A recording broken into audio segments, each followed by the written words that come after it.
Hi అండి, welcome to my channel with me Godavari అమ్మాయి. ఇప్పుడైతే మేము కేదార్నాథ్ యాత్రలో ఉన్నాం అనమాట.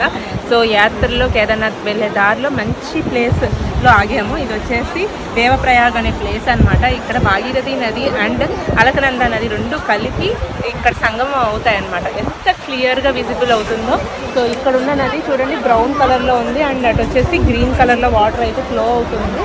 క్లియర్గా కనిపిస్తుంది. వెరీ రేర్ ప్లేసెస్లో మనకి ఇలాగా సంగమం కనిపిస్తుంది. మీకు ఇక్కడ చూస్తే రైట్ సైడ్ గ్రీన్ కలర్లో వాటర్ కనిపిస్తుంది అండ్ ఇక్కడ లెఫ్ట్ సైడ్ బ్రౌన్ కలర్లో వాటర్ కనిపిస్తుంది కదా. ఇక్కడ సంగమం జరిగే ప్లేస్లో అందరూ కూడా స్నానాలు చేస్తున్నారు. అండ్ మేము స్నానానికి ప్రిపేర్గా లేము కాబట్టి చెయ్యట్లేదు. కొంచెం నీళ్ళు తిప్పుకుందామని అనుకున్నాం అండ్ కొంచెం వాటర్ అయితే కూడా కలెక్ట్ చేసుకుందాము. అది నీళ్ళు చాలా పవిత్రమైంది కదా అని చెప్పేసి. ఈ దేవప్రయాగ్ అనే ప్లేస్ మీ అందులో ఎంతమంది విజిట్ చేశారు కామెంట్ సెక్షన్లో కామెంట్.